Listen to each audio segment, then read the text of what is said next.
Bulletin की शुरुआत करेंगे खबरों के साथ। जिस तरह से पिछले निकायों में जीत हासिल की थी, उसी तरह से इस बार भी बड़ी बहुमत से जीतेंगे, ये कहना है सीएम भूपेश बघेल का। ये बात सीएम भूपेश बघेल ने बिरगांव में कही। बता दें कि सीएम भूपेश बघेल कांग्रेस प्रत्याशियों के पक्ष में प्रचार करने बिरगांव पहुंचे थे। यहां उन्होंने रोड शो किया। इस दौरान सीएम भूपेश बघेल से खास बातचीत की हमारे संवाददाता कुलेश्वर पांडे ने। निकाय चुनाव के लिए आज मुख्यमंत्री भूपेश बघेल बिरगांव पहुंचे हुए हैं, रोड शो कर रहे हैं। आपको एक झलक दिखाना चाहूंगा कि सड़कों में भीड़ आप देख सकते हैं कितना है और बड़ी संख्या में कांग्रेस के कार्यकर्ता, तमाम नेता जो है वो मौजूद। इस समय खुद मुख्यमंत्री भूपेश बघेल हमारे साथ मौजूद है, इनसे बात करेंगे। सर, भीड़ देखकर क्या क्या लग रहा है आपको? जबरदस्त उत्साह, घरों से निकलकर आशीर्वाद देने हमारी माताएं बहनें आ रही है, हमारे बड़े बुजुर्ग आशीर्वाद देने रहे हैं और इस जो अभी रैली निकली है उसे समर्थन देने हमारे नौजवान दौड़ लगा रहे हैं, नारा लगा रहे हैं और प्रत्याशी जिताने के लिए बिल्कुल कमर कस लिए हैं। सर, पिछली बार हमने देखा कि 10 नगर निगमों में आपकी जीत हुई, तमाम निकायों में जीत हुई। इस समय जो तमाम 4 नगर निगमों से निकाय चुनाव जो हो रहे हैं, क्या मानते हैं कितनी बड़ी जीत होगी? इस समय भी पुराने जो रिजल्ट है दोहराए जाएंगे। 10 नगर निगम उस समय जीते थे, अभी 4 नगर निगम में चुनाव हो रहे हैं, उसमें भी जीतेंगे। सर, लगातार 3 साल आपको हो गए। पहले तो आपको ND24 न्यूज की तरफ से बधाई कि बहुत बेहतरीन ये कार्यकाल रहा।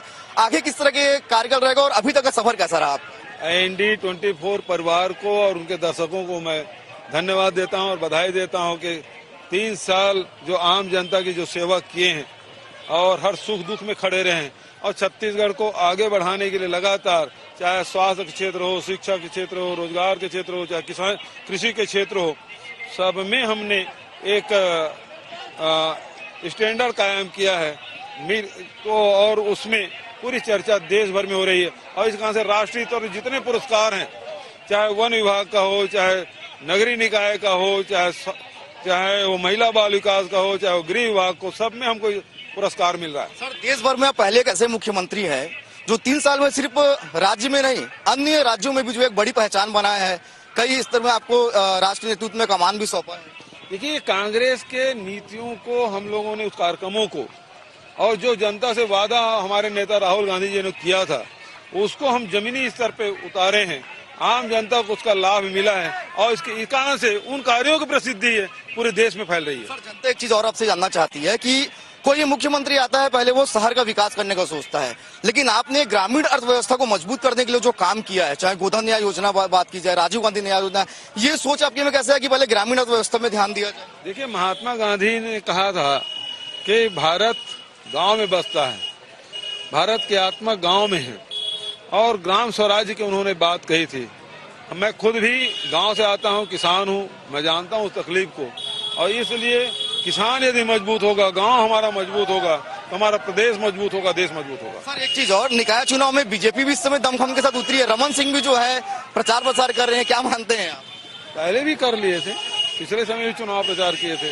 रिजल्ट आपने देखा कि 10 नगर निगम में एक भी वो खाता नहीं खोल पाए थे, इस समय भी वो खाता नहीं खोल पाएंगे। सभी निकायों में कांग्रेस के कार्यकर्ता का भी क्योंकि जिस तरह से आपने काम किया है और कांग्रेस को एक नई पहचान दिलाई है, उसका लग रहा है कि ये निकायों में भी आपकी बड़ी बहुमत से जीतने वाली। देखिए, यहाँ के कार्यकर्ताओं ने, जनप्रतिनिधियों ने, अधिकारी कर्मचारियों ने जो काम किया है, आम जनता की में जागरूकता रही है, उसके कारण से 1 बार नहीं, 2 बार नहीं, 3 बार छत्तीसगढ़ को स्वच्छतम प्रदेश का पुरस्कार मिला है। तो ये आम जनता से जुड़ के जो हमारे कांग्रेस के लोग, जनप्रतिनिधि लोग काम करते हैं, उसका प्रतिसाद है। तो हमें पूरा विश्वास है, जब हम जुड़ के सब मिल के पूरा स्वच्छतम प्रदेश बनाए और 3 बार पुरस्कार लिए हैं, तो चुनाव भी हम ही जीतेंगे। ये माना जाए कि जो बीजेपी के प्रभारी आ रहे हैं, कोई फर्क नहीं पड़ेगा उसे कांग्रेस? कोई भी आ जाए, क्या फर्क पड़ता है? सुख दुख में तो कभी आए नहीं, संकट में तो यहाँ यदि बिरगांव में कोई परेशानी थी, कोरोना की परेशानी थी, पेयजल की परेशानी, तो वहाँ सत्यनारायण जी खड़े थे, यहाँ के कांग्रेस के पार्षद खड़े थे, यहाँ के कार्यकर्ता खड़े थे। अब वो प्रभारी नहीं, कुछ भी आ जाए, क्या फर्क पड़ता है? जनता तो देखेगी जो उसे सुख दुख में खड़े हुए थे। तो देखिए, बिल्कुल ये थे हमारे साथ मुख्यमंत्री भूपेश बघेल जी का साफ तौर पे कहना है कि बीजेपी के कोई भी नेता आ जाए उससे फर्क नहीं पड़ने वाला है। जैसे हमने पिछले निकाय चुनाव में जीत हासिल की, वैसे ही बड़ी जीत इस निकाय चुनाव में भी हमको मिलेगी। ND24 न्यूज के लिए कैमरा पर्सन महेश के साथ में कुलेश्वर पांडे, रायपुर।